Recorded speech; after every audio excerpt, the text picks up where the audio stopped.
Assalamualaikum teman-teman, kembali lagi bersama saya Nur Arista. Nah, di pembahasan kali ini saya ingin membahas tentang konsep dasar psikologi. Di pembahasan yang pertama, saya ingin menjelaskan dulu pengertian dari psikologi. Kata psikologi diambil dari bahasa Yunani, yaitu psyche yang artinya jiwa dan logos artinya ilmu. Secara harfiah, psikologi itu berarti ilmu jiwa atau ilmu yang mempelajari tentang gejala-gejala jiwa manusia.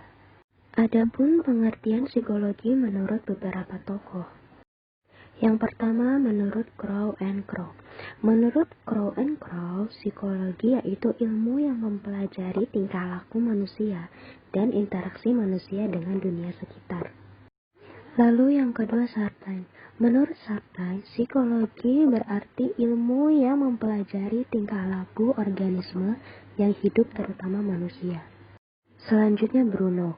Menurut Bruno, psikologi terbagi menjadi 3, yakni studi tentang rules, studi tentang kehidupan mental, dan studi tentang tingkah laku organisme. Sejarah psikologi. Pada tahun 429 sampai 347 sebelum Masehi, Pluto mengemukakan bahwa jiwa menempati 2 dunia, yaitu dunia sensoris atau penginderaan dan dunia ide atau berpikir. Jiwa terikat pada badan sehingga ia dapat mengenal benda melalui panca indera.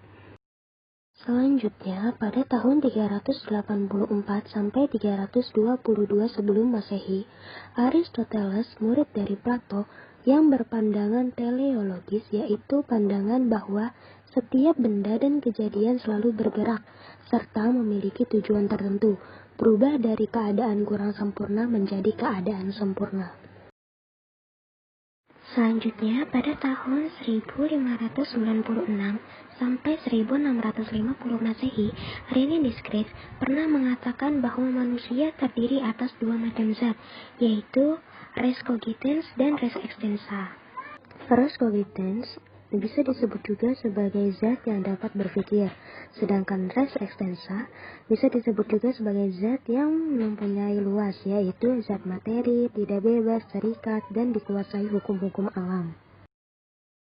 Jiwa manusia terdiri atas zat roh, sedangkan badan terdiri atas zat materi.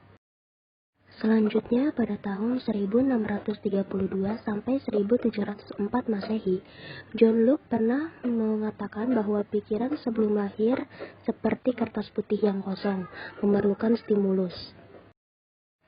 Pikiran adalah sebuah wadah yang dapat menerima rangsangan, sensasi, ide, pengetahuan, tetapi tidak bisa mengkreasi sendiri.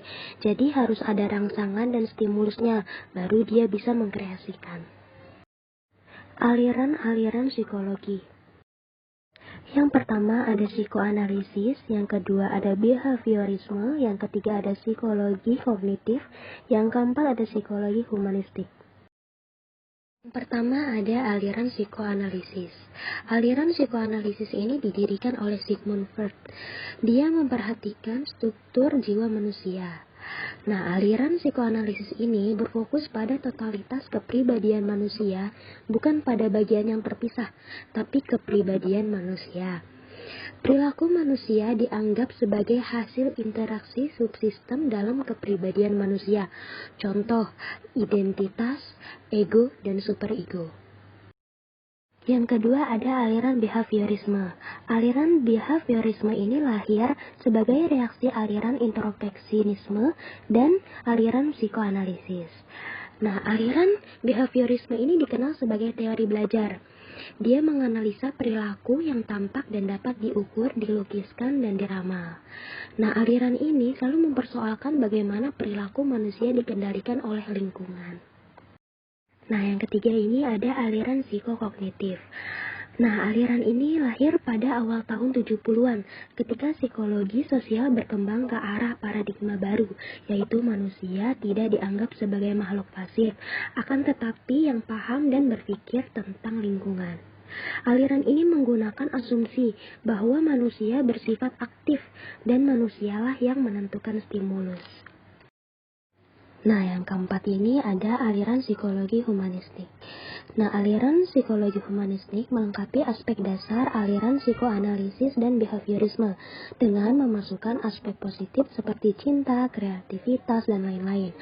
Asumsinya adalah perhatian pada makna kehidupan, bahwa manusia bukan sekedar pelaku, tapi pencari makna kehidupan. Manusia adalah makhluk kreatif yang dikendalikan bukan oleh kekuatan ketidaksadaran, melainkan oleh nilai-nilai dan pilihan-pilihannya sendiri. Kebutuhan manusia menurut Maslow. Yang pertama ada fisiologis dasar, contohnya seperti gaji, pakaian, rumah, dan lain-lain. Yang kedua, manusia itu juga membutuhkan rasa aman dan tentram. Yang ketiga juga membutuhkan perasaan untuk dicintai dan disayangi, dihargai, dan aktualisasi diri. Selanjutnya, metode penyelidikan dalam psikologi. Definisi metode. Apa sih itu metode? Metode itu adalah suatu jalan atau cara singkat dan efisien untuk mencapai hasil atau tujuan dalam ilmu pengetahuan. Untuk menyelidiki objek, pasti dibutuhkan itu yang namanya metode. Nah, objek psikologi ini sifatnya hidup dan dinamis, sehingga dibutuhkan metode yang sesuai dengan situasinya. Nah, ini dia metode-metode penyelidikan dalam psikologi. Yang pertama ada introspeksi, yang kedua ada ekstrospeksi, yang ketiga ada interview, yang keempat ada observasi, yang kelima ada eksperimen, yang keenam ada tes, yang ketujuh ada angket, yang kedelapan ada biografi, dan yang kesembilan ada analisis karya. Jadi mungkin ini aja penyampaian dari saya. Kurang lebihnya saya mohon maaf. Wassalamualaikum warahmatullahi wabarakatuh.